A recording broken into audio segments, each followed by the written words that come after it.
Hey folks, Steve here with a Fall of the Third Reich video. We're going to be looking at turn 1 of our recorded playthrough for this series. I had previously uploaded our sort of introduction and setup.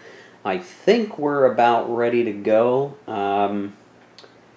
but it may be slow going for me. All of this will be in one video for you, hopefully for turn 1, but it's going to take me some time to work through it. So this video that you're watching now has probably been compiled over the course of maybe weeks. We'll see.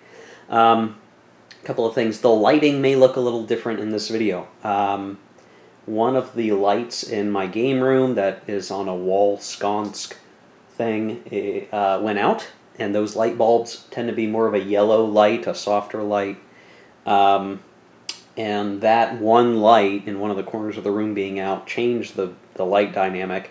And so I have like a photography light type of thing, I forget what it's called, that my wife has, that I set up here and is making up for the missing light, but it is now, to me, very bright in here, and it's a much whiter light. So I'm not sure how this is going to look compared to other videos, and we'll see how it goes. You may see a lighting change, sort of the lighting view change, either in this video or in the next video, because I will eventually get a new light bulb. But if this brightness really works for people, I can try to just use this lighting equipment more in the future. I tend not to do it because it's very bright for me, so I don't know.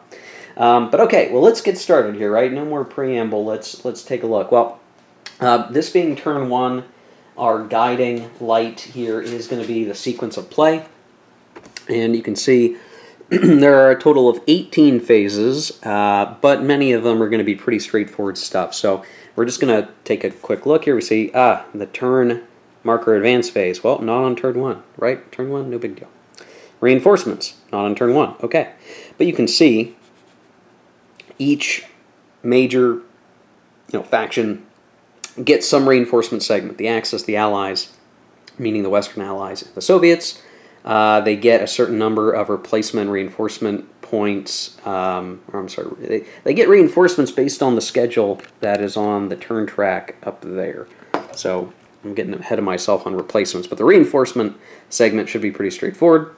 Then we get to the strategic air phase. So this is the first phase where there's actual decisions to make. And that very first phase is going to be the Axis air assignment segment.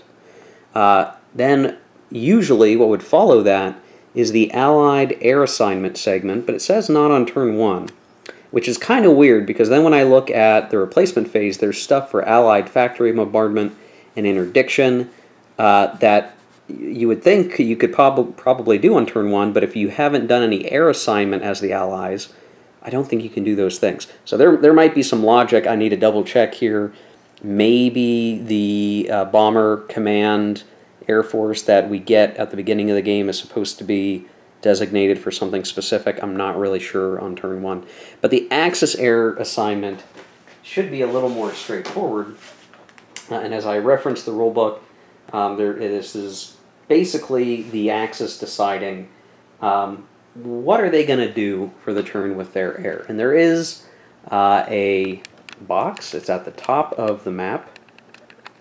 See there, along with a bunch of other stuff I've got, where we have the Luftwaffe air box. And we will have somewhere between like 0 and 3 Luftwaffe counters at any time as the Axis that we will divvy up between the different fronts of the game. So there's the Northwest Front, there's Mediterranean Front, East Front, Balkan Front, and then there's a home front, which is where the counters are currently sitting. We'll move them in just a second. So they just start with the 3 generic units, and it's very abstract, right? We're not talking about air units. We're talking about like our Luftwaffe is operating on these fronts, period. One unit must always be in the home defense box, representing those units defending from Allied strategic bombing. The other 2 can be deployed, 1 per theater in any of the others. Thus, no more than 2 theaters will have Luftwaffe units assigned. So we need to make that decision. So what does the air units help do? Well, the air units help defend against Allied bombing in those fronts, right? So if the Allies decide, yeah, we're gonna bomb or we're gonna interdict the Mediterranean front or whatever, then the Luftwaffe can help apply some negative modifiers, I believe, to those roles. So it's really like, don't expect to do a whole lot with these. It's more going to be where are you going to put your focus, and that focus will hamper Allied success. But they also have an effect on your German units that have a variable strength. So just to kind of show what I mean by that, I'm going to zoom over to Berlin. There's that unit there that is a C for attack rating or combat rating. What that is there's a little chart. You roll on that, and that will determine how strong they are. So they're untested, and we will find out. Great, I'm going to have to zoom back out for this so you guys can see. Here's the designation. So we're rolling on a C unit.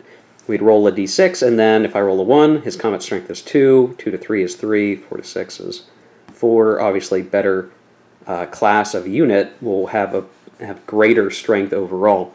You can see that even the weakest A is as strong as the strongest C, so you can sort of start to think through some of those impacts. So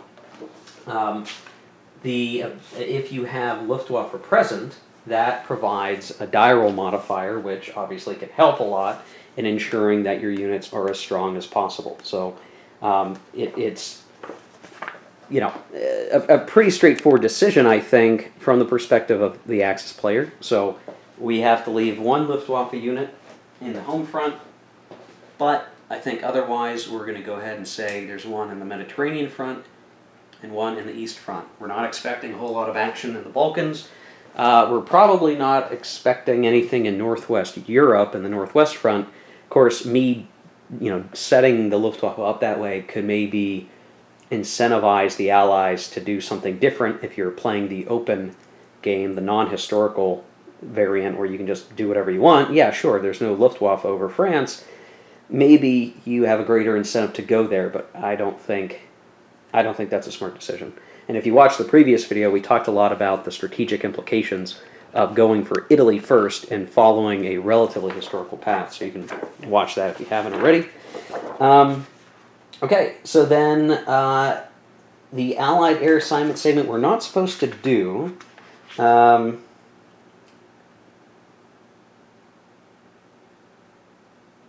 I'm double checking to see if there's anything we have. Maybe I'm going to reference the rulebook and just do a look over and see if Bomber Command starts on a particular mission, because that may really depend on what happens here. Even though we don't have a segment to assign the Allied air, and again, the only Allied air we really have at this point, I believe, is Bomber Command, the British bomber. You can see there's a track up there for it. I have the marker just sitting there in Northwest Europe, but it's not there on purpose. I just sort of set it there. I have to double check if there is a default setting for turn 1, or else we couldn't do the factory bombardment or interdiction bombardment segments because we wouldn't have any assigned air forces. So I need to look at that before we do the rest of the replacement phase. But once we're done doing that, we will get right into the Allied invasion phase, which will start the game proper, really. Okay, so as best that I can tell, these Air Force units are based out of their relevant boxes, so the English box or the Mediterranean box. But that, I guess, without a Allied segment there, they aren't placed on a mission. I mean, that Bomber Command could do factory bombing, could do carpet bombing, could do interdiction of Northwest Europe, but we don't have the opportunity to assign it, and it doesn't appear they have a default assignment. So that's really it for the replacement phase. And we get into the Allied invasion phase now. So that is going to include 3 steps. We're going to see a beachhead placement segment, invasion resolution segment, and then overwhelming success segment if it applies. And what that really means is we're going to say, here's where we're invading. We're going to place the relevant beachhead markers that are available. We're going to place the units that we want to include in those invasions, and then as well as any paratroopers, and then we'll resolve them to see what the issue is. And if we get an overwhelming success, there's sort of a follow-on step that can occur where I believe the way it works is they get an attack on an adjacent enemy hex after taking the landing. So that I think the Allies want that if they can get it. Now, I'm going to take an opportunity to talk through the historical campaign variant for a second, because I am playing with that, and that does have an effect on what we're going to do next. So I'm going to read from the rulebook here, the historical variant, historical campaign variant. In this, the Allies must invade Sicily at beachhead invasion sites LB and LC. The German player must choose at least 4 points for OKW markers on turn 1, and he must attack, and I'll paraphrase it so for ease, certain hexes in Russia, from certain hexes to certain hexes during the Axis combat segment, and it's suggested that you only do this in the 2-player game. Well, this is the 1-player solo game, so I'm going to go ahead and do it just because I think I want to see how well the game handles history. The Axis combats are set up so that you're basically fighting the battles of Kursk around the Kursk salient, which is set up over there. So, the smart thing probably in a more open game is for the Germans to just not do that, maybe, and hold steady, or who knows what. But at the very least, the Germans are going to have to try to attack there, and we'll see how well that goes. And then for the Allies, and this is relevant now, we're going to look at the invasion of Sicily. Now, it's going to be a little hard to get on map or on camera easily because it's all really going to be down here at the edge. But you can see that there are these lettered special hexes on the map. So they run from A in northwestern Europe. They kind of curve around Europe, following A, B, C, D, E, F, G. F is in southern France, and then you can kind of see from here there's a J, K, L, and there's 3 different L landing zones, M, N, O, P, and there you go. There's a Q and an R elsewhere on the map. These represent the sort of like landing zones, and represent, I think the rulebook describes it as like the first mile of coast inland, so that, really you're saying like, okay, you're landing on the beaches here, and then we're going to try to progress into the hex proper via combat, and we're either going to succeed or fail at that.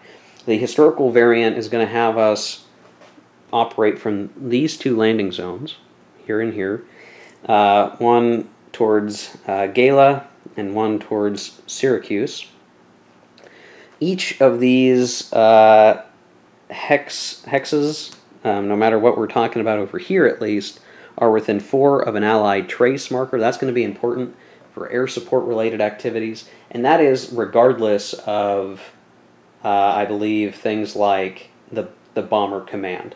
So the whole 15th Air Force, who's doing bombing and doing a variety of things, that is wholly separate, I believe, from these air traces and modifiers associated with that, but I'll double check that as we go. So what does the Allied invasion really look like? Well, we have a table for it here. You're going to roll a d6, and you're either going to get a failed invasion, which is very bad, and it's going to cause a major delay in future offensive activities because you're going to lose your beachhead marker for a little bit. By their fingernails, which will have you lose an invading unit and your paratroopers, but the defender's going to retreat a hex, so you at least get onto the continent, which is valuable. And a success, which is going to eliminate defending units and force a retreat, though you'll have to take a step loss or lose a unit. And then there's an overwhelming success, which eliminates the defender. The invaders get to advance and then can attack another adjacent enemy hex. And if there's no adjacent enemy, they can just keep on moving, which is really what you want. So if you think about a die roll of d6, that's really looking at segments of 16% for each result, except for where there's 2 to 3 or 4 to 5, where that's 33% chance of getting those results on a flat die roll. But there are some modifiers. So terrain can have a modifier. Usually this is like 1, potentially 1, but it is cumulative, so you could see maybe up to 2 or something. So -2, -1. If there are actual defenders in the hex, then if it's just an unoccupied fort, that's -1. A non-mechanized unit is -1, but if it's mechanized, that's -2. The paratroopers are going to add 1 each to a maximum of 2, and then depending on if you're within Allied air range, which is why that Allied air trace is so important down here, you're going to get another +2. So you can think of each of these modifiers as having a plus or minus 16% or 33% over the overall die roll.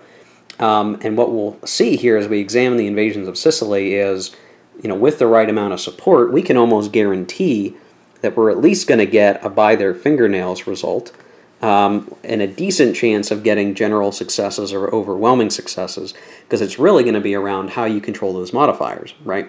If you get, at the end of the day, all the modifiers equate to a +1, for instance, then you're not going to get a failed invasion. As long as it's +1, if you roll a 1, 1 + 1 is 2, so you get by their fingernails. So the more those modifiers are in the positive and the higher they go, you're going to guarantee success, and you're going to guarantee taking the hex. So this is a powerful, capability of being able to invade at all. The Western Allies can do it. No one else can, obviously. But whether or not you succeed is really all these other factors that have nothing to do with combat odds. So if you look at, like the combat results table, you can see there's all sorts of different ways to you get different odds or differentials, and you can get attacker attritted and all these different results. And those all matter on like how many combat factors you bring to bear. For invasions, it almost doesn't matter. What you just want is enough steps that if you take a loss or you lose a unit, you at least have something to take the hex with. So I think this is the interesting thing. The invasion rules are outside of the typical combat because it is just something entirely different. But I'll say that it seems awfully like if you choose your invasions correctly, you're almost guaranteed to succeed as the Western Allies. And there's a huge difference between, say, invading down here off landing J, which is like Anzio, where that's a swamp. And a swamp, I believe, is pretty not great for terrain modifiers. It's a -1.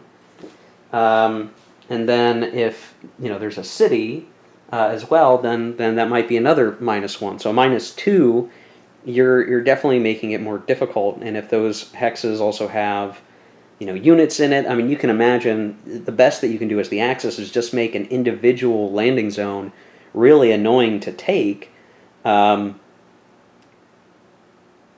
the situation is going to be just so. So I think as the Axis, you're really leaving it up to luck.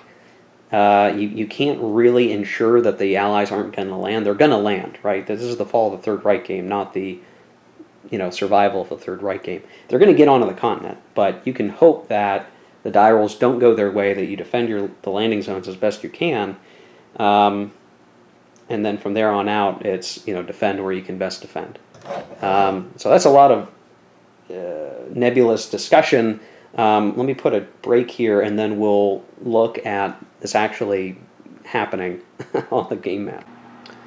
Hey, so the last 18, 19, 20 minutes of this video that you've been watching, those segments were recorded something like 2 months or more ago. And as I had mentioned in a video I uploaded the other week, that I just a quick 5-minute upload. Life has been super crazy busy, and I couldn't keep playing the game. Too much going on in life, and so it's been a really long time. I had to refresh my memory. I had to watch my own clips just to remember. Okay, yeah, we were going to do the invasion step and really start the game. We haven't even gotten very far in this game at all, right? So apologies for that.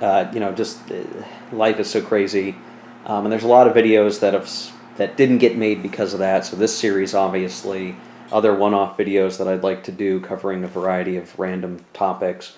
And even looking back at my game design, I'd like to do for a medieval Europe game. All of that stuff is kind of, pushed off because of the delay here. And we'll try to get back to this game, and I'll do what I can. I have a little bit of free time I can try to use to make some progress here, and hopefully you're watching this on YouTube and you're seeing the end result of that. Things will still be tight to come, largely due to a need I feel on my part to focus on some career improvement activities. Some stuff I need to take care of, and just focusing on kind of the fun time, just the important life stuff. I got to do that, and so I will continue to do what I can to cover this game and eventually move on to other games as well. We're just working on a little bit of a slower pace. That's just the reality that we're working in, and it may be that way for several months or longer as I work on some of those other things and work to get some time back for myself. The other really challenging thing is once you're knocked off the rhythm here that I was in, it's hard to get back. Like I'm doing other stuff, I'm tired, I'm sitting down, on the computer doing other stuff, kind of low key, low stress, low mental capacity type of activities just to relax. And I've found whenever doing these videos, recording and playing, that if I'm keeping up with it, the more I play it, the more I'm interested in coming back to it. So as long as I don't get interrupted, I'll be more, in my own mind, I'll be like, oh, I really want to come back and play this next part of the turn. So maybe once I get the ball rolling, it will be easier. So, yeah, so there you go, guys. Sorry, this is the mid video, sorry explanation for what's been going on in the past. We'll look to move past it. We'll get started here. We're going to do some invasions. That's what we're going to do here. So I will put another cut here, drink some water, refresh my speaking voice for you, and then we will get into the game proper, amazingly enough. Okay, so let's start with the invasion procedure, and I am going to reference the rules here as we go. I'm looking at of the printed rules, page 13. This is section 10.4 invasion procedure. So during the Allied invasion phase, which I believe we're up to now, right? We did all the other stuff to get to this point of turn one. The Allied player first decides if he will invade this turn. If not, the rest of the phase is skipped. I think we will go ahead and invade this turn. Having decided to invade by choosing an invasion site, he places his beachhead marker or markers on the chosen hex or hexes, and if available, at his discretion, his mulberry marker on one beachhead marker. He then places invading units according to the nationality restrictions of the beachhead marker. Prior to turn 6, he may only place 2 corps per beachhead marker, and that increases after turn 6. The Allied player now decides if he will use paratroop divisions to support the invasion. Each division used up to the maximum allowed of 2 lands on its reverse side, indicating each unit will add a +1 DRM to the invasion resolution die roll. Note that the Allied invasion beach must be in range of Allied air for paratroops to be dropped.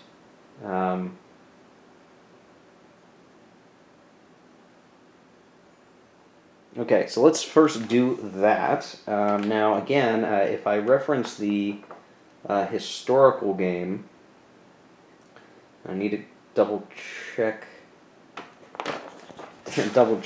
that. Let's see. In the historical campaign variant, the Allies must invade Sicily at beachhead invasion sites LB and LC.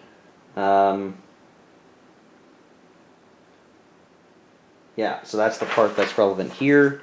And as I look...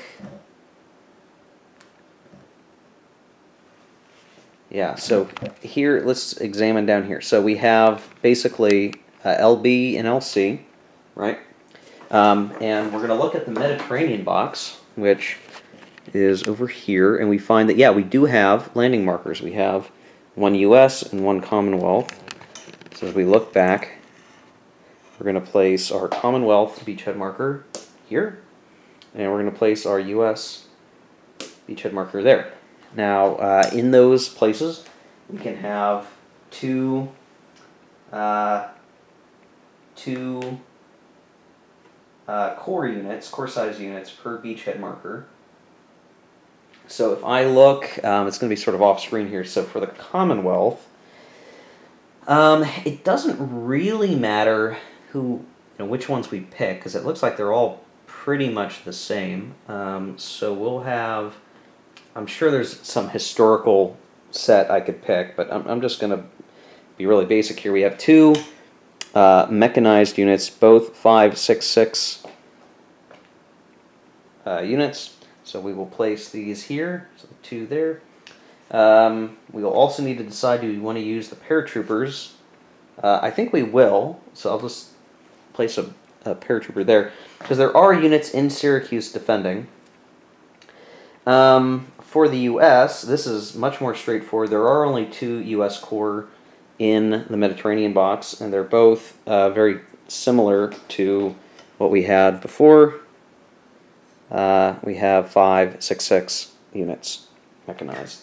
So those will go onto the beachhead. Now Gala, if I look at the actual hex itself, does not have units in it. There are 2 German armor divisions, or well, I guess 1 corps, 1 division, but they are in 3442, hex 3442. They're not actually in Gala, so that's going to have an impact on how hard it is to actually land the invasion itself, and is thus going to be, I think, quite a bit easier. Now the question is, do we want to use the the U.S. paratrooper? Well, if I first look at Gala itself, let's see, it is really hard to tell what, that is very hard to tell what terrain Gala is. That's a bummer. This comes back to, I think, one of my criticisms of the game. It's like I really cannot tell sometimes what sort of terrain areas are, and the shading that is used could be much better. So like there's certain areas where I'm like, oh, is that dark enough to be mountain, or is that rough? And so like this hex here, 3341, that looks like it's rough. It looks like maybe everything else is mountain, possibly. I really wish I could tell better than how it is. That's what's really upsetting. I could maybe make an assumption that it's mountain. I'm not sure that's a great one to make, but let's say that it is. So that'd be a -1 for the invasion, for the terrain. That is a town port, which does not have any other modifier. So it's just the mountain would be a -1. And there's nothing else that I can see that makes a difference there. So for the die roll modifiers, if we don't use, I'm just trying to figure out the numbers about whether or not we use a paratrooper. So it's -1 because of the terrain, we'll say. I mean, it looks like that could be considered forest. It's so hard to tell here, but I'm going to guess that's supposed to be mountain. We'll say it's mountain. So that's -1. There is no Axis Defender in Gala, so the Axis Defender modifier doesn't apply. And just so you can kind of see what I'm talking about, this is the die roll modifier list. So terrain is -1 for the mountain. Axis and the town doesn't do anything. The defender, there is no Axis Defender. We could add a paratroop division. We are within Allied air range, so that's a +2. So right now it's just a +1. So at the very least we're going to get a by their fingernails. I do want to increase the chances of landing and getting the breakthrough. So I think we are going to use the paratroopers. I'm pretty sure that's how it's going to go. So like the Americans are going to have an easier time, I think. The Commonwealth's going to have a harder time because Syracuse is actually a city, which is a greater penalty, and they actually have a unit present here. So I think that's what we want to do. I don't think there's much else that we can do to modify the actions. I think this is just the best setup we can get. Da,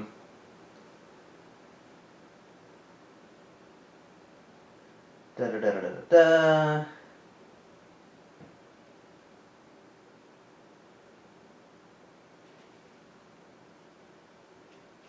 Oh, and as it happens, in order to do the air trace, so it's the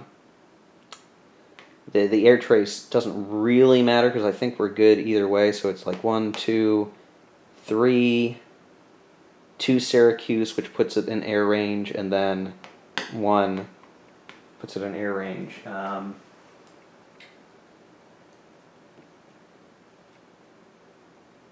Oh, I'm sorry. It is the invasion beachhead marker. So the invasion beachhead marker must be within 4 hexes of an Allied trace marker. So as we see, so for here, it's still 1, 2, 3, 4, and 1. So we're good. So these guys, this is why you choose down here for the Allied air trace, because if you try to do it up here, just to show, that's 1, 2, 3. I guess you could actually 1, 2, 3, 4. You could do up here. So this Allied air trace allows these landing sites to be covered, but you wouldn't be able to do a lot of these places over here, right? Like AL is not in range of an Allied trace spot down here. And even if you look at Corsica up here, which is available on turn 3, like your closest one that you can really make use of is going to be these landing sites up here for Allied air trace. So it's important that when you look at the Allied trace stuff, this is our starting point, but once we get Allied controlled towns and cities, that is extending our reach for Allied air tracing. So yeah, I think, and then we have, right, so we have our paratroops. So I think all is left is to roll the dice. I'm sorry this is taking so long, guys. I'm so rusty. But it's helping me to kind of go through the whole process and understand exactly what we can do. By the way, as I'm setting this up, these were all the U.S. units available. The Commonwealth still has over here that we did not include because we can't. There's a Canadian mechanized corps. We have 2 other British corps, and then we have a Polish corps here. At least I'm pretty sure that's the Polish corps. That is made up of Polish, like volunteers, folks who got out of Poland in time or were overseas. I can't remember how those groups were organized. Shame on me for not knowing that. I'm sorry. So ideally what will happen is as we take Sicily, then we will be able to bring in those other reinforcements into these ports as we take Sicily, and then I mentioned this in I think earlier videos. I think I did.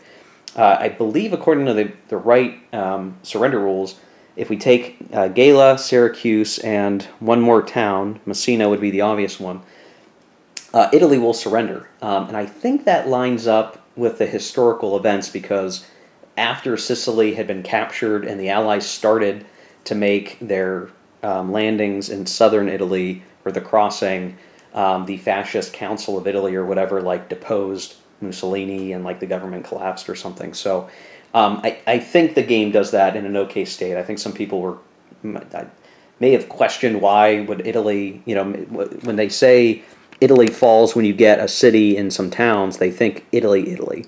But Sicily is considered a part of Italy for that purpose, I believe. And so that's why it is easiest to come down here, conquer Sicily, and then, Italy... the Italian leadership knows what's up. They know what's going to happen, and they'd rather bail out. So I think that'll work. Okay, so we'll roll some dice here in just a minute, or just a second for you. All right, here comes the official die roll here. We'll do the American landing first, left to right here. So again, die roll modifiers, -1 for the mountains in the hacks. -0 for Axis Defender. There is no Defender in Gala itself at the moment, as you can see. Allied Paratroop Division is a +1, so that sort of negates the mountain. So we're at a base value. And then we get a +2 for being within Allied air range. So our net modifier is a +2, which gives us a pretty good shot at getting an overwhelming success. We'll roll the die. So we got 3 + 2 is 5, so it's a success. Reduce 1 invading unit, eliminate 1 defending unit, surviving defenders retreat 1 hex, attackers advance. So let's see. So we're going to reduce this unit, and we will advance into Gala. So we've now taken Gala. We need to double check what happens to the paratroopers.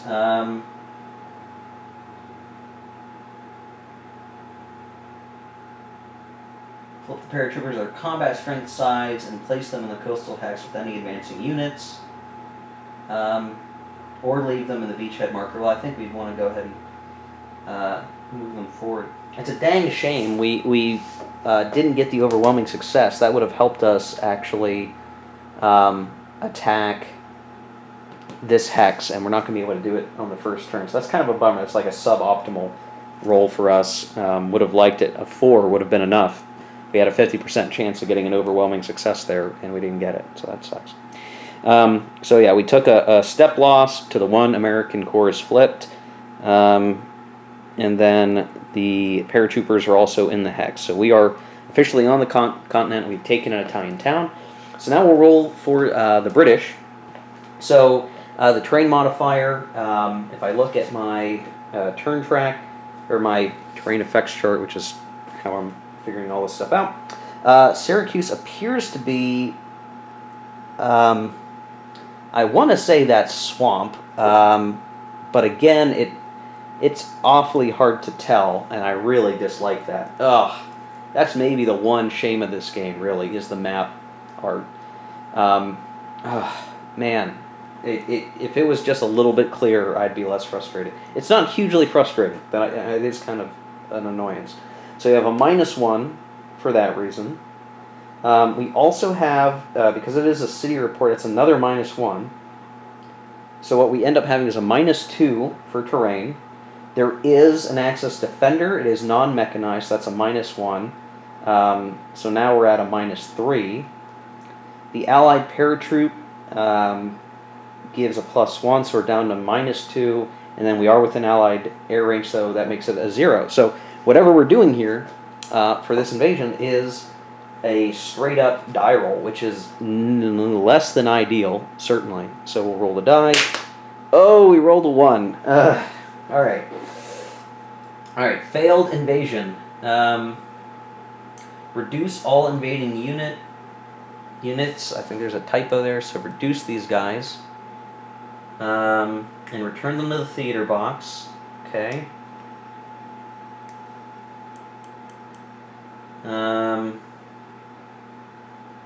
Eliminate all supporting paratroop divisions. Okay, so this paratrooper is eliminated. That's a bummer. Place beachhead marker on turn order track 2 turns from the current turn. Oh my gosh. That's not good, dude. That is no good. That sucks. That sucks. Oh, that's not good, man. Okay. Failed invasion. Yeah.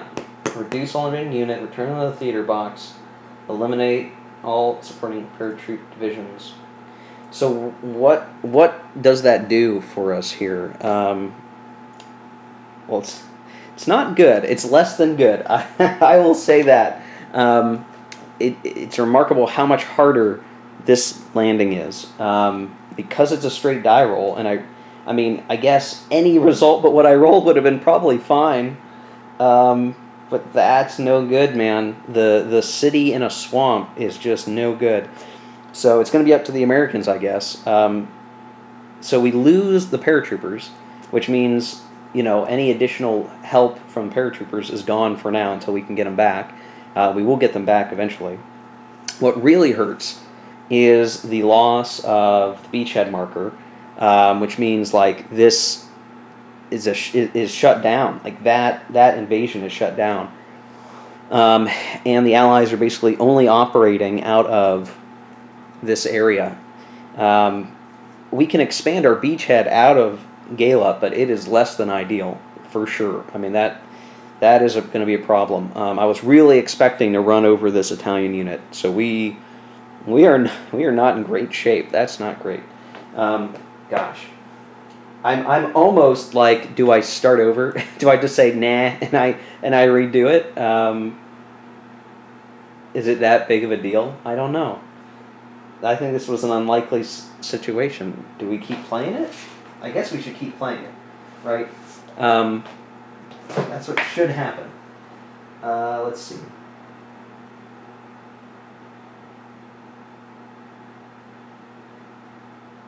Man.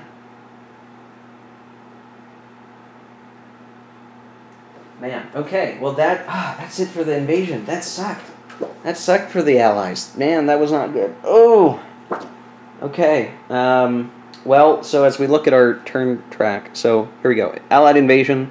We placed our beachhead. We did our invasion resolution. We did not have an overwhelming success, unfortunately. And so Allied invasion's not going very well. And we get to the Axis OKW, OKH phase. So we're not going to have any Allied oil bombardment resolution. But we are going to have the OKW, OKH purchase segment and placement segment, and there are some historical variant rules that I'm going to have to look at for this, so we'll take a look at that.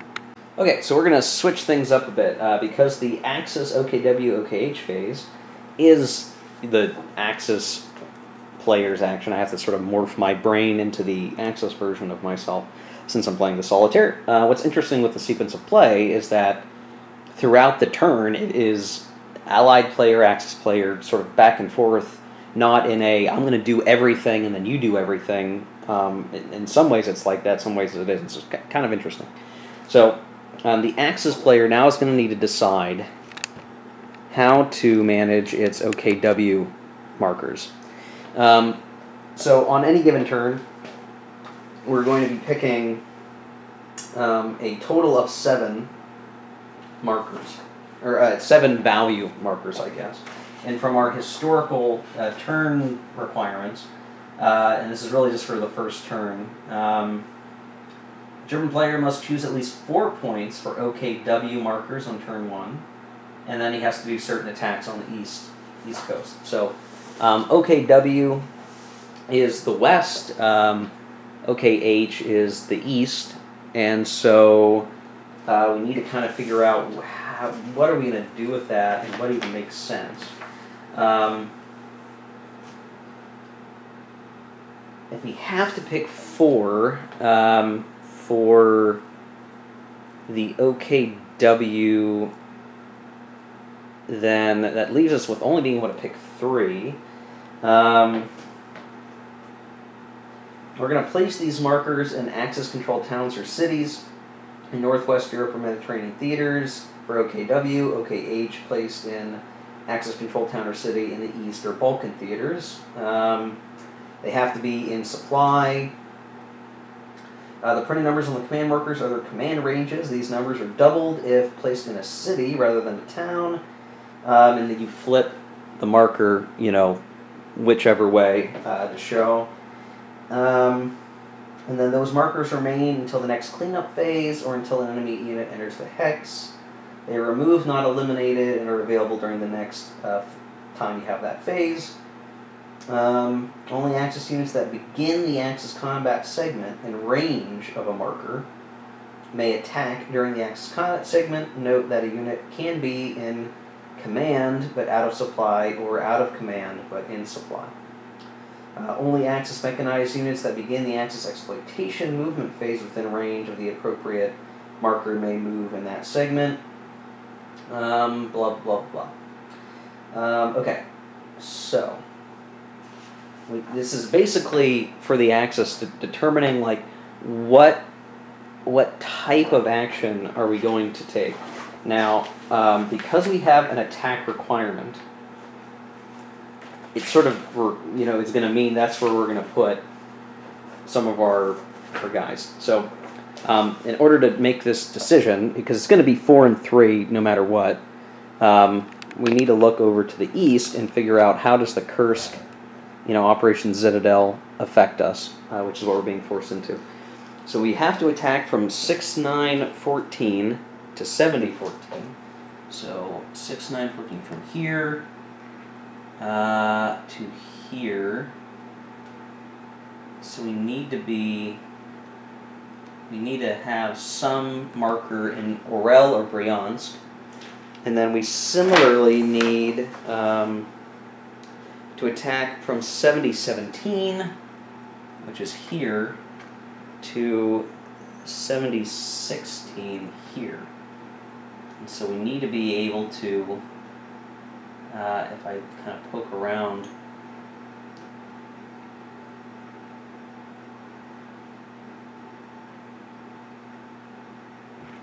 I'll have to figure out how we want to do that. So I think in terms of the spaces that matter,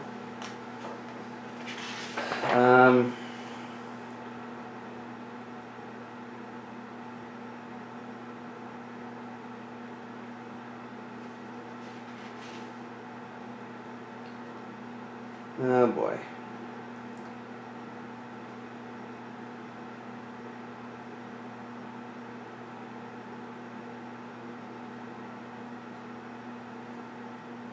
I don't know that enemy units matter for this, so if I put it in Orel, I think that would enable us to do everything that we cared about.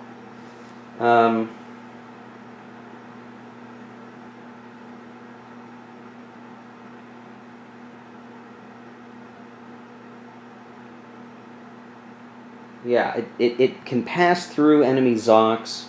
It's never blocked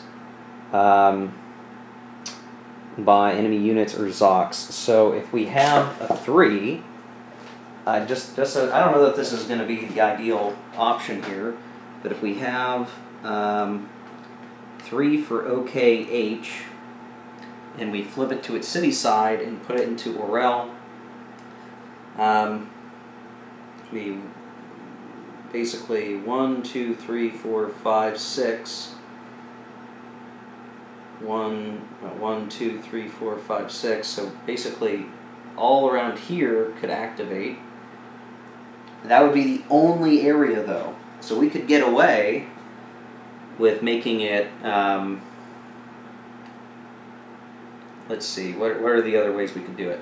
We could do 1 and 2, and we could do 2, and then 2. And that would be the forced combat. And so that would still be able to be done. I think it makes more sense. I want to say it makes more sense to use the 3 in Orel. Because then that way we just get a lot more guys that can activate broadly, even get guys activated up here. So we'll do that. So what we're doing is, of the 7, 3 are going to be used by OKH.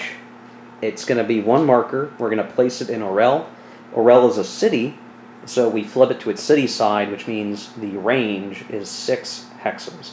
6 hexes from Orel, ignoring enemy units and Zocs.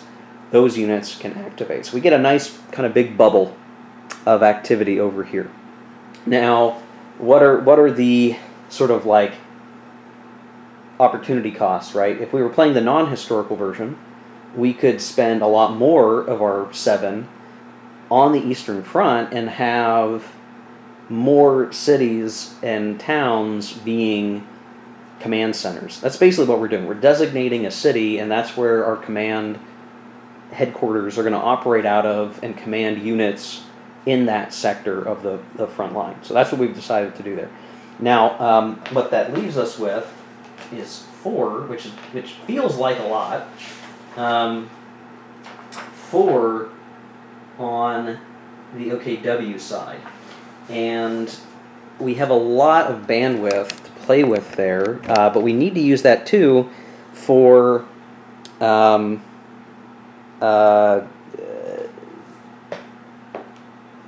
we have I guess a need to move some units around.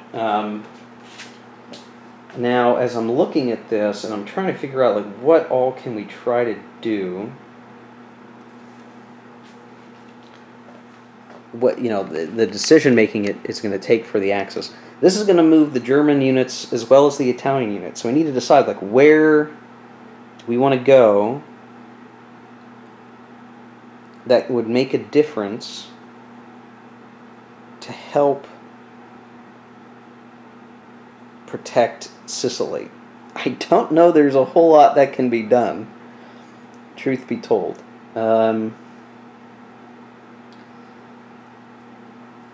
I think we want to start getting some Germans down here, but that might require us to do strategic transit instead.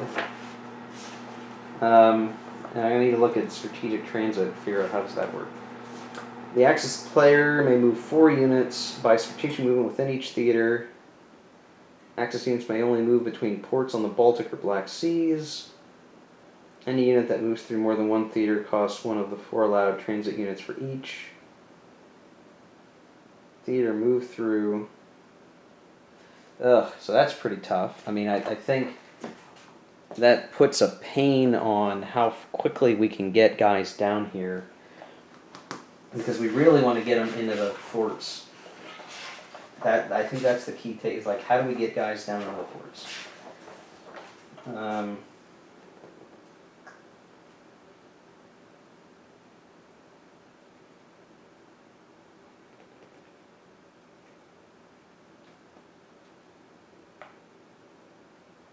It doesn't look like I have. It doesn't look like I have to move just between cities or towns. Oh, never mind. In general, supplied units may move any distance from friendly controlled towns, cities, or ports to any other friendly controlled blah blah blah within these things. Okay, so to me, the question really becomes like, how quickly can we get guys down here? I think when we get to the transit phase, I can get these forts manned to some degree. But what I think I need to do is get some of these units into the actual theater itself. That is really the important thing. So I guess what I'll do, if we have 4, is I'll do 1 here, so that unit can activate, and then and the whole purpose is to get him into the Mediterranean theater, because he's technically in the Northwest theater at the moment, and then he'll transit down to one of these fort areas or near the forts.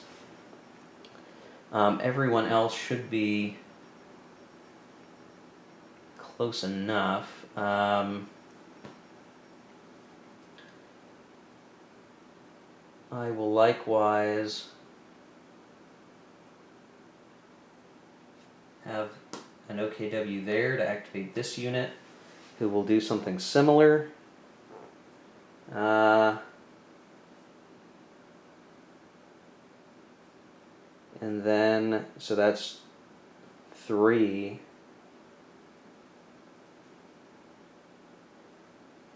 It's kind of weird trying to feel like, okay, I have 4 points, well I'm using 2, 1, so that's 3. I only have 1 left, but I don't have the chits for it, I guess. So it's really like,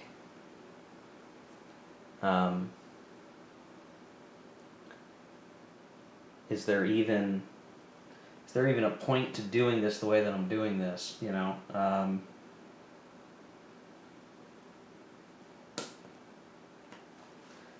Now I'm putting a lot of effort into trying to make sure I can get down here. Is there any other moves that I could be making as the Germans that make sense? Well, so if I use the 1 and the 3, all that's really enabling me to do in the west is to activate these units. And the whole purpose of activating these 2 units is to get them into the Mediterranean theater so that I can transit move everybody down here without paying for other weird transit cost penalties. But to be honest, I don't know if these are good moves. I really don't. And I don't think enough people have played the game to be experts. I know there's a few other folks who have tried playing this game, trying to play this game on video that I've seen, and I'm not sure what they were. I haven't watched those, so I don't really know what they're thinking. But to me, that seems like the obvious thing. Like, I need to get guys down here manning these forts. If I can delay the fall of Sicily as long as possible, great. But I suspect that they're going to fall. If I can move German units all the way down here, that might be helpful. But eventually, you know, no matter how much I defend Sicily, the Allies will eventually have the capability to try to drop back here. So no matter what I do, you know, like eventually Italy will have to fall. Like, Italy will fall no matter what. It might be really fast, it might take a little bit longer, but it will happen. And then it's going to be, what are the Germans doing to hold, you know, the Allies back? Okay, so I think we did our purchase and our placement. I don't think there's anything more that we can really do, which leads us to the Axis action phase, which has operational movement and combat. So we know there's going to be some guaranteed combat, but we can go ahead and do our movement, right? And this should be pretty simple stuff. So this is operational movement. We're going to move this armored unit, and we're going to be aiming to take them. Just wait 1 second. Okay, slight interruption. My apologies. Okay, so we're going to do the Axis movement. Now, we'll go ahead and start with the West, because I'm not sure that really matters. I'm trying to think. So there's operational movement step, there's exploitation movement, and there's reaction movement. But for this, we're just doing operational movement.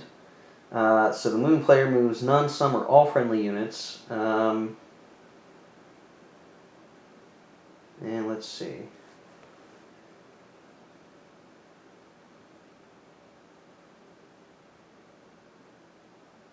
Oh, okay, interesting. All right. We might need to correct something that I did.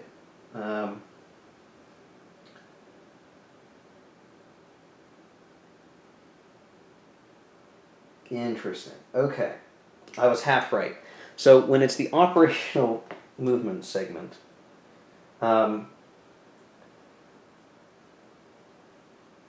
in supply units, okay, we move none, some, or all units. In supply units which are at no point adjacent to an enemy unit or fort may move double their printed movement allowance, which is good for some of the stuff we want to do. And then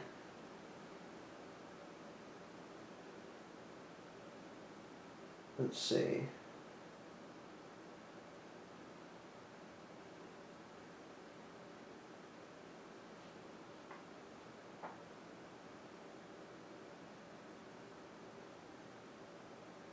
Okay. So, the OKW, OKH markers matter for combat, but not movement. It also matters for exploitation movement. And some potential retreating type stuff, but for just regular operational movement, we would not have placed those guys there. So here's the thing. So if I am understanding this right, this guy could move anyway. This guy can move anyway. So let's just work out some of this stuff right now. Let's just make it easy, right? we're going to move this guy one, at least I think that's one. That's what, Alpine?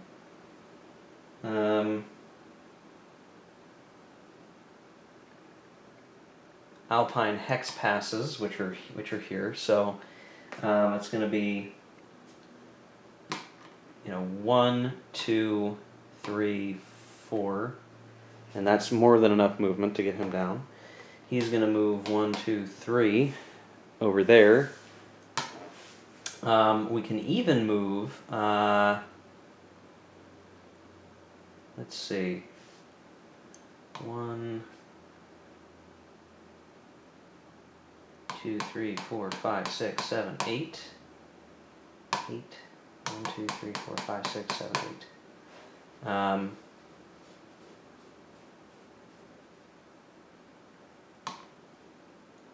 He can move all the way here because he's not touching an enemy. So I moved the guy. He was over here. I'm moving him to Marseille, or towards Marseille. And what's interesting is that for the most part, these hexes are just one NP cost for the most part, and because they don't touch an enemy zone of control or whatever, they can actually move double. So like a unit that's 18 movement, or I'm sorry, 8 movement can move 16 hexes. So this guy's coming all the way down to Marseille. He's going to hop into Marseille. Those guys move down, and so I'm sort of I'm cheating a little bit because I'm working my way backwards. Like, why would you choose to go certain places or not?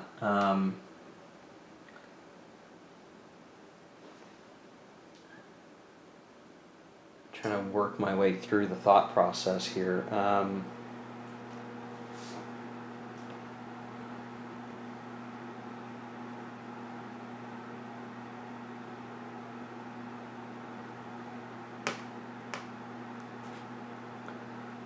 Because if we wanted to attack someplace, like down here is where we might try to attack, right? We would have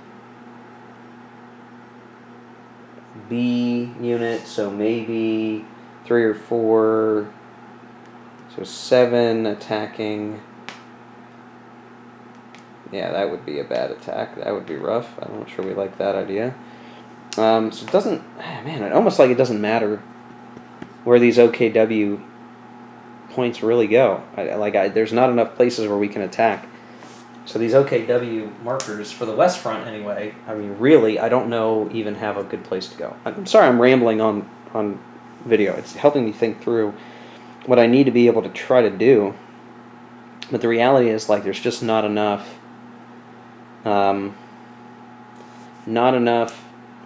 information for me to parse, like, why you would try to do anything.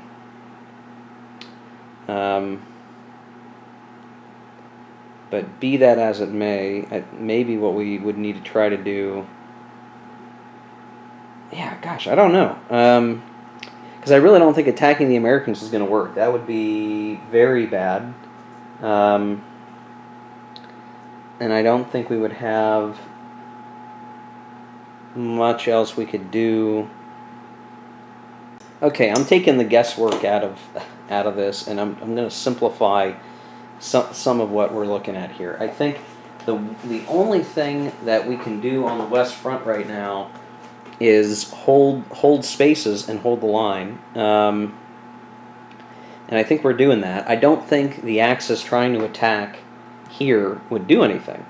And there's really nowhere else on the map that makes a difference for attacking. So for the 4 OKW, we can just say we put them in any old city and we're done, because I don't think there's anything. What I'm trying. Well, okay. I'm sorry. This is a pain in the butt, I realize. I think what we do is we put a 3 in Messina, and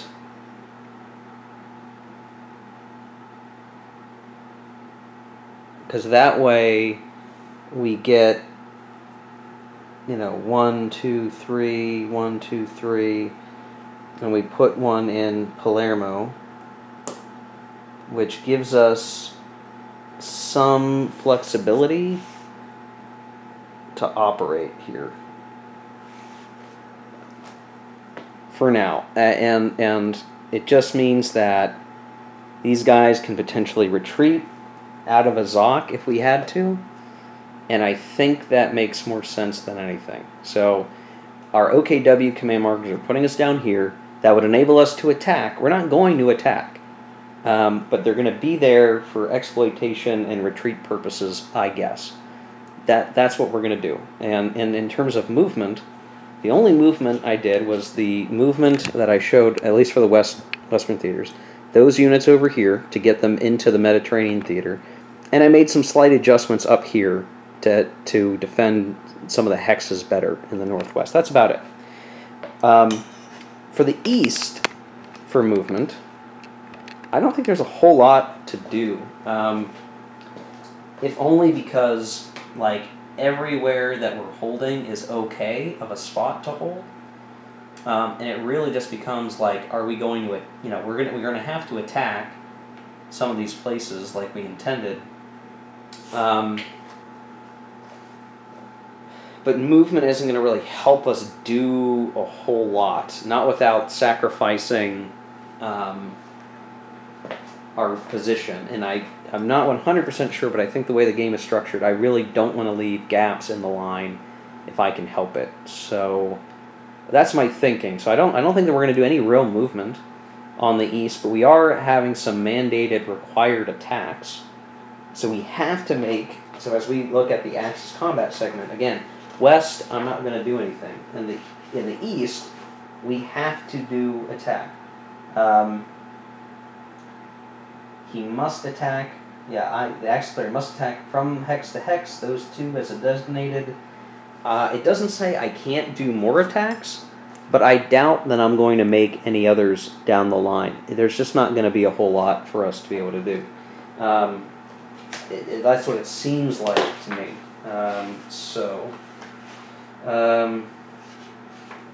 Try to take a look at this here. Now there are some rules around mandatory attacking. So units in different hexes may combine to attack a single hex, only if all other enemy units in the attacker's Zocs will be or have already been attacked by other friendly units during that combat segment. If an attack is launched from a single hex, then that doesn't apply.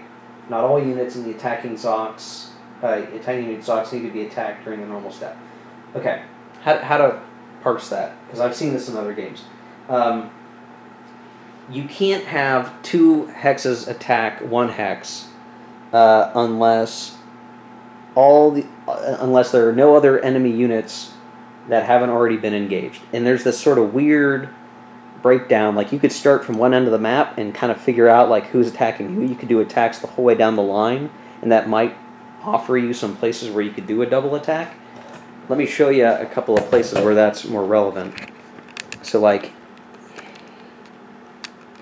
here, as a point of example, if this unit attacks this unit could combine with this unit to attack this guy. Why is that true?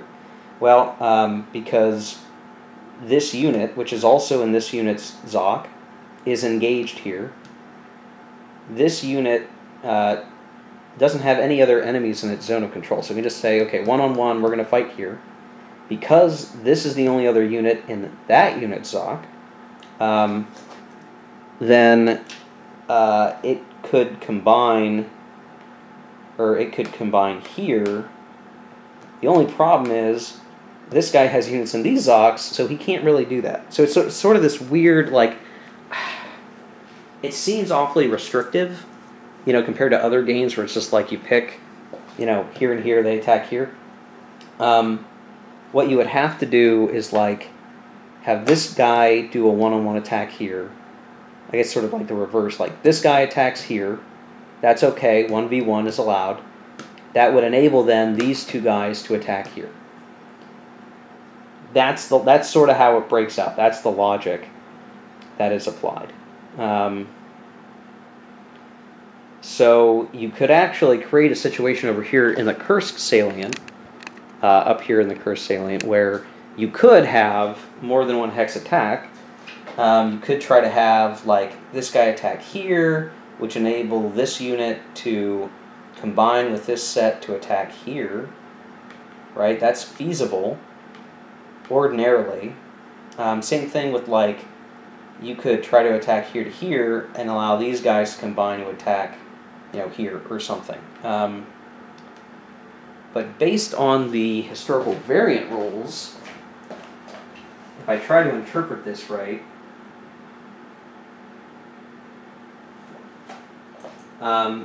I don't think the special rules are going to allow me to do that double up stuff. I don't think so, anyway. I don't think so. I'm trying to think through. Is there anything else that I can really do there? And I don't think. I don't think I can. And the other thing is, these one-on-one attacks that I'm talking about are going to go very badly, because when you look at the combat results chart, like even if it's like a one-to-one combat, it's very likely that the attacker is eliminated. So while I'm talking about doing these one-on-one attacks that might work out okay, the problem will be that at best we might eliminate a Soviet unit, but we're likely just going to lose our guy, and it's going to create a bunch of holes on the line as the Germans that we're not going to be able to sustain. So my guess is, based on other East Front type games I've played and experiences, I really don't want to attack as the Germans. Like, the fact that I'm being forced to in this historical variant is made to hurt the Germans, basically, because the Battle of Kursk is going to happen. We're going to try to attack, and then we're going to get, messed up by the Kursk defensive perimeter, and the Germans are going to get hurt very badly, and that's going to allow the Russians to sort of counterattack through here. Stupid attacks on the part of the Germans, not a good idea on the East Front. Not going to do it. The only time it's going to make sense for us to do that, as the German player, the German side of my mind, as we play this, is if the Soviets have tried to push somewhere, rolled badly, they're hurt, and a localized counterattack is strong enough to really blunt or knock out the spearhead of the Red Army. If we can do that, that'll slow down the Soviets operationally, strategically, but we have to wait for those opportunities to come up, and they're not guaranteed to, I think. The one bummer is, in order for us to be able to make this attack, I have to use all 3 points of the Eastern Front. There's other stuff on the East Front I would like to do. So in terms of movement, like I think there's stuff with the Bulgarians I would want to do. I'm sort of cheating again. I'm doing movement and combat separate from one another, when I really need to do all movement together. But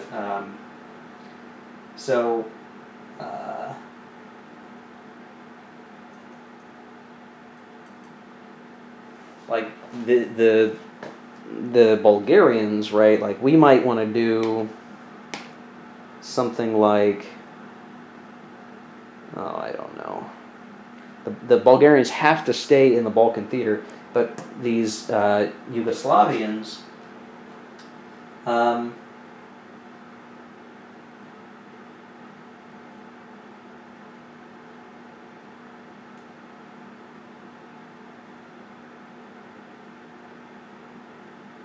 think we want to try to knock those guys out. Because there's other Yugoslavian armies that can come in, and I think we want to try to knock these guys out. So we might try to do something like, 1, 2, 3, 1, 2, 3, and I don't know. Try to have it set up so that we can attack over here like that.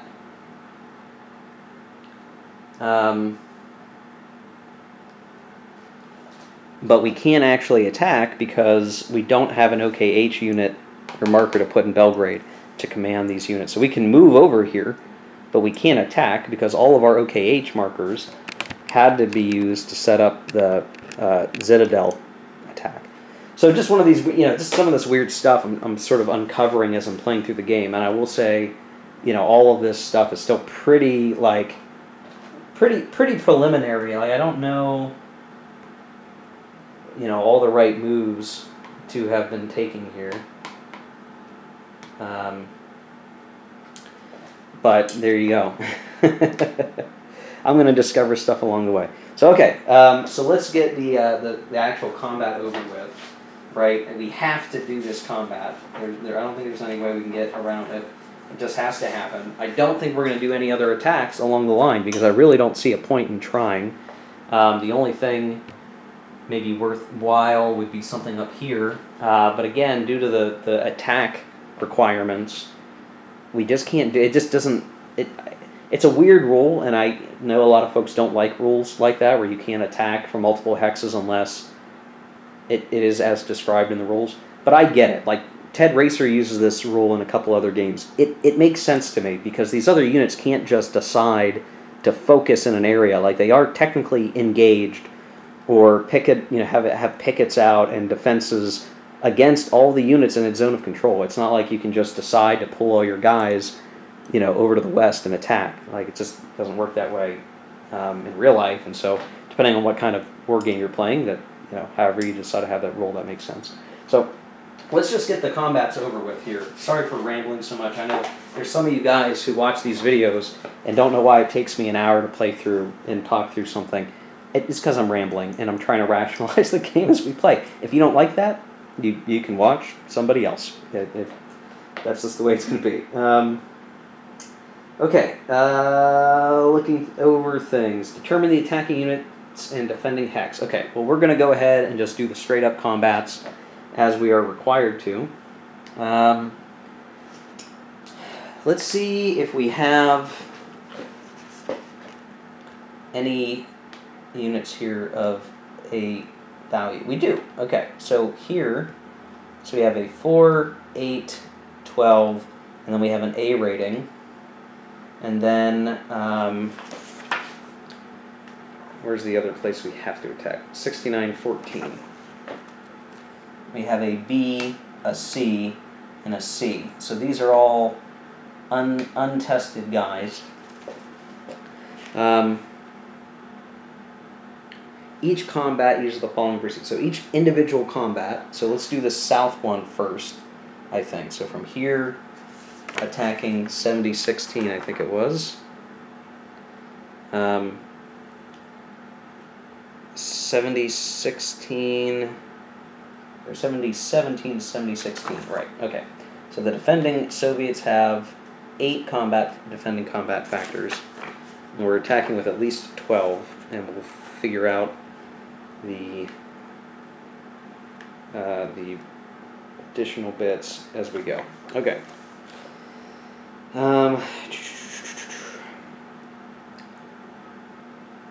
He rolls a single die on the core strength table to determine the combat strength of those units. This die roll may be modified by the year or by the presence of luftwaffe or allied air units.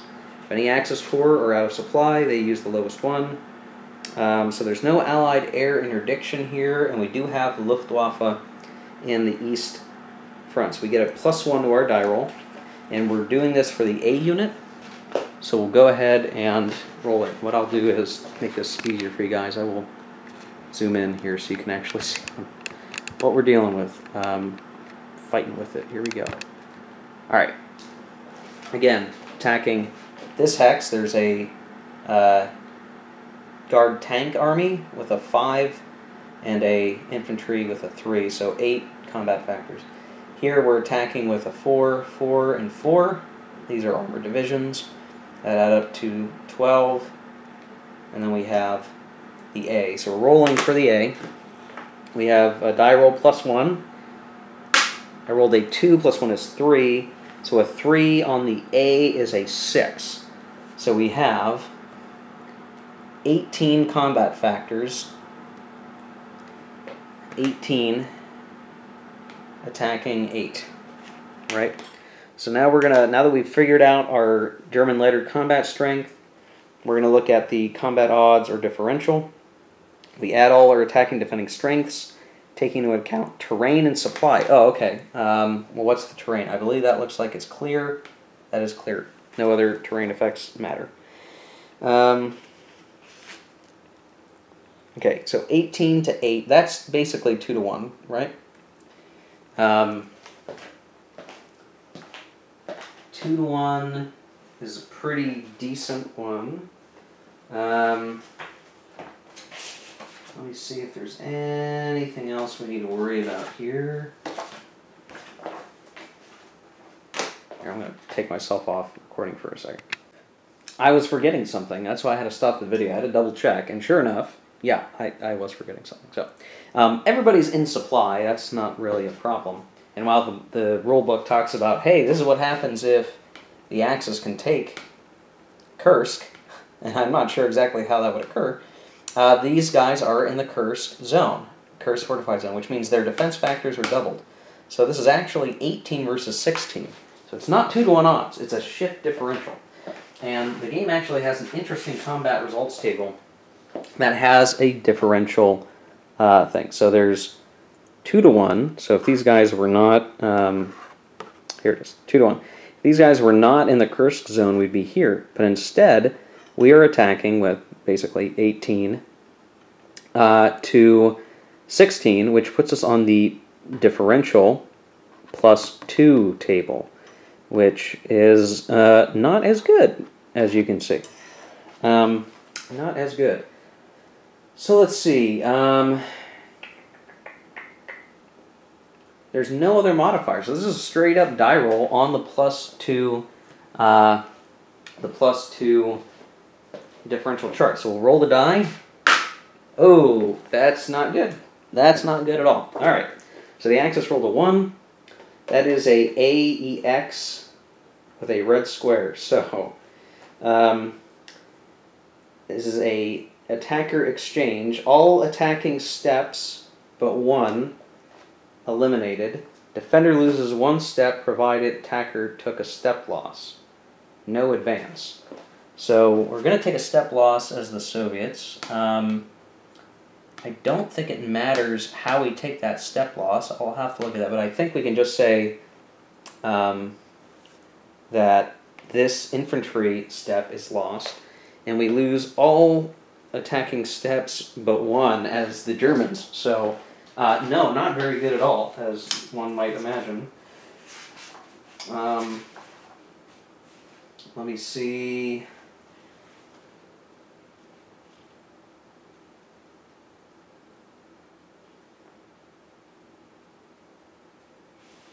I'm not sure if there's anything specific about taking losses that we need to keep in mind. It just says taking steps. So, all attacking steps but 1. So what do we even have here? Well, we have 3 steps. Oh no, we have a lot of steps that are these divisions, and then we have a corps. And it's all attacking steps but 1. So we get 1 step left over. Now, I'm going to bump this down so you guys can see it a little bit better. What are our options here as the Axis? Well, if we leave 1 division, it's a 1 combat factor, so that's probably not it. If we leave the corps' last step, we at least have a 4. So I think that's what we're going to do. And we lose all these other guys. Yeah, there's just no getting around that happening. So, Axis eliminated box. Those guys are done. This guy is no longer an A unit. He's down to just his flipped 4 side. And that's it. No advance. Bummer town. Not great. Let's look at the other required attack. So we have, I think it was 69-14 to 70-14, I want to say, is what it was. Sorry that you guys are having to deal with this. This will be over with. 69-14 to 70-14. Yeah, 69-14 to 70-14. So we have 6 infantry steps with 2 infantry steps with 6 defensive factors. That is doubled to 12, and then we have the same story. We need to roll for our units. we have here a B, a C, and a C. And I think for this we're rolling once for the whole combat. And we get a +1 because of the luftwaffe, I believe. Let's make sure of that.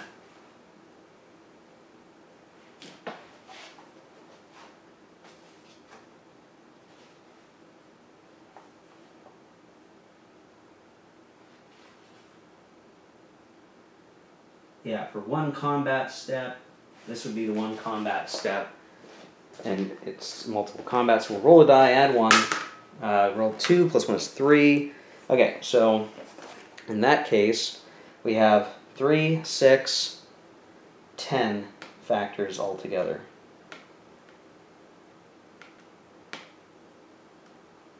(10 to 12) is a differential that is less than... Ooh.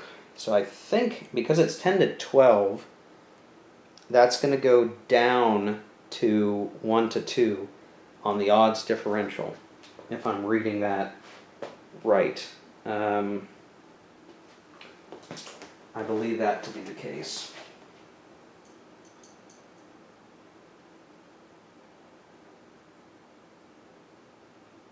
Yeah, round off odds in favor of the defender. So this is a 1 to 2. We'll roll the die. Okay, so we rolled the die for our second attack. We got an AEX, the same that we got for the other roll. So, attacker exchange, all attacking steps but 1 are eliminated. I think if I look at this, that's a 3. Oof. Oof. Yeah, I don't know. I think we want to just leave this poor guy behind. And these guys are eliminated. Defender loses 1 step, so we lose an infantry and no advance. Okay, so for both of those German mandatory attacks with a historical rule, they lost a lot of units. The Soviets each lost 1, basically, and now... that's it. No advance. The Kursk fortified zone has done, pretty much what it needed to do, and held the line against the Germans. And then historically, the Soviets had their massed counterattack, which we'll probably see here shortly. I don't know that any other would we do any other attacks? We could try to attack down here where there isn't a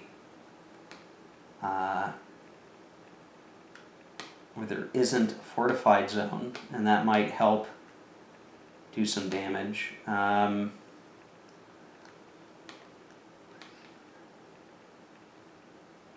Yeah, I mean, you could maybe try to do an attack over here, but are we even in range of our OKH? 1, 2, 3, 4, 5, 6. Yeah, we would be. I mean, let's see. That'd be probably like a 3-to-1 attack.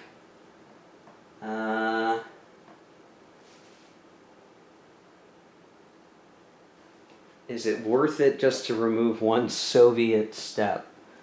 I don't know. I think that's all we do. I don't think the Germans do any other attacks this segment. Sorry, my camera's being all kinds of goofy. So we did the Axis action phase. Now we have what's called the Allied Soviet reaction phase. So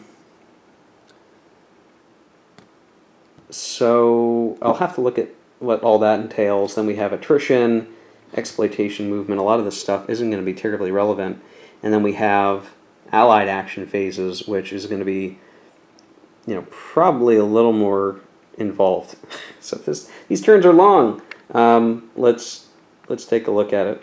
Okay, I did a quick time check, and this video is super, super long. Again, because of my rambling, I apologize for that. So let's do this, guys. Before we do the Allied-Soviet reaction and the rest of what will be like the Allies' activity phase, which is going to be much more involved, I'm sure, with the Soviets doing their thing, let's put a pause here. So this will effectively be Turn 1, Part 1. I'll do another video that will be Turn 1, Part 2. And then in future turns, I will try to be moving much more swiftly, or I'll skip over the plotting of it all and just kind of show you the end of each phase like I've done in other video series. I did want to make sure that I went through this very slowly, at least for the first turn, so that folks kind of understood the rules and kind of what I'm trying to do and what I'm trying to achieve. So yeah, sorry for the slowness. I'm still figuring this stuff all out. I'm really rusty, but we will finish the rest of Turn 1 in the next video. So hope to see you in that one. Thanks for watching, guys. See you very soon.